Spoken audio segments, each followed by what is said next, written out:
Hello, and today we are going to explore one of good advices in system design interview, and it's something that will help with even experience and save you a lot of time because you'll see what happens when you ignore new information. So, what's exactly meant by ignoring new information? So, ignoring new information is when an interviewer is gently nudging with a product requirement or a edge case, but you ignore it and don't really change design and keep going to your way.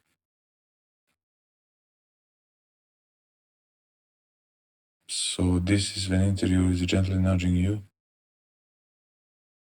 but you keep it going. So now you may think, why would I do that? But this actually what will happen a lot of times. And why is this happening?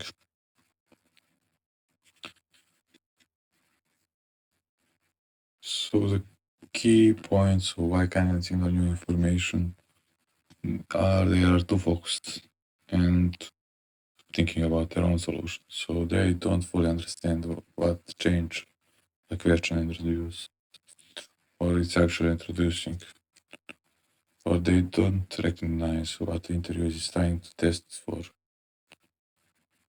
or like don't recognize some hidden message that the interviewer is sending it to you. And they also have a pride in their current approach, and they think that's the best possible. So this actually happens when candidates are too focused on their own solution and don't fully understand what change a question is actually introducing. So let's see in the real testimony.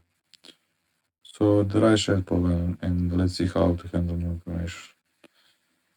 During the interview, there is a hint while we are walking through the workflow. I realize there is one other problem. When no drivers are currently available, how we can do that? And it's aiming to a constraint. So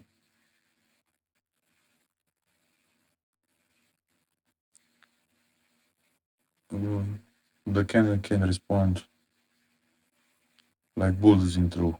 So we can alert all the riders again to pick them for their rides.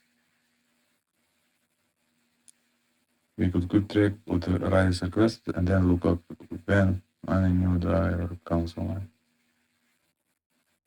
So when pushed for a simple solution, we're going to have like maintain, save, and to remember these things.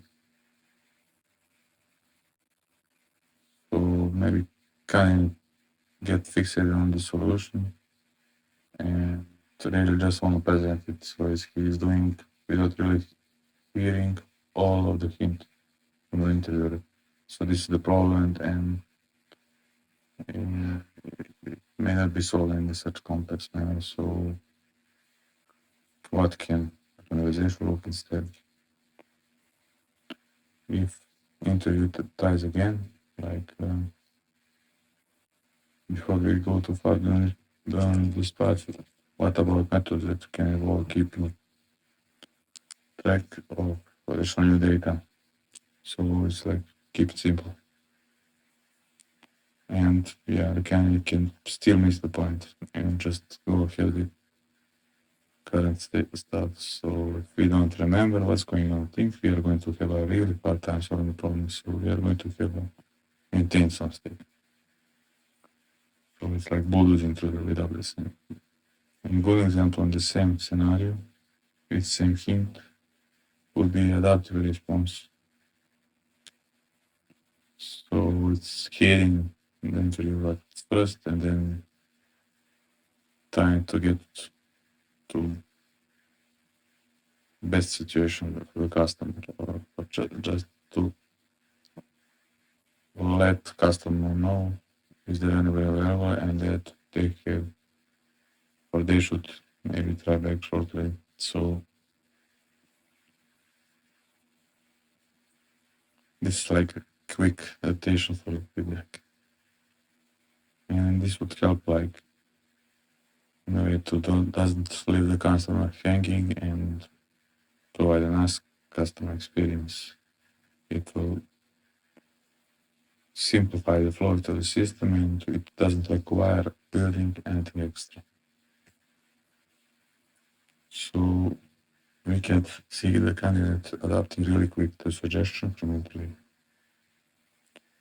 As interview is trying to nudge the candidate to not overcomplicate a solution that he probably didn't want to spend too much time on. But sometimes also opposite things happen. The flip side.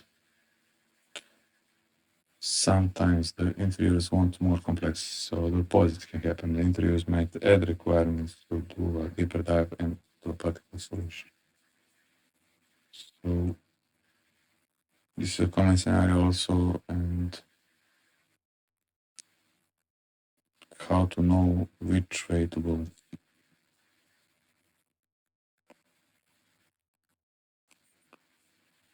The approach, when given you information, take a step back, consider what has changed, and think about how to incorporate it with your design. And make an adaptation to your solution accordingly.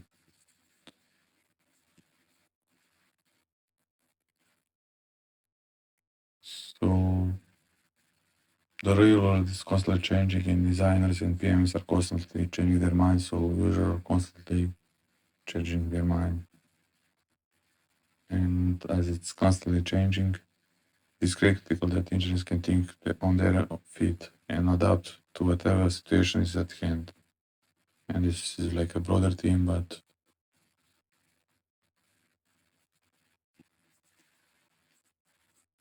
it can help you to be picture.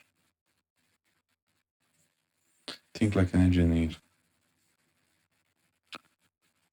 The 4 key principles. Don't just draw random box. Actually trace your data flow. Don't just speak in hypotheticals about the constraints of the problem at hand. Don't only think about the happy path. Proactively identify weakness and solve for them. Don't ignore new information and adapt and incorporate new info whenever you learn something new. And some main takeaways which can be actionable.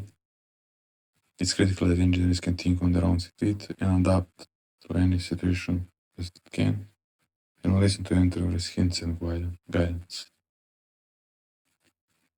Listen actively to interviewer feedback and ask clarifying questions so that when the new info is introduced, think about pivoting your solution. Show flexibility, that you can think in a process, and demonstrate that you can work in collaboration. So system design is not just about having the perfect solution from the start. They are about showing you can adapt, collaborate, think critically when new info come to light. Thank you for your attention.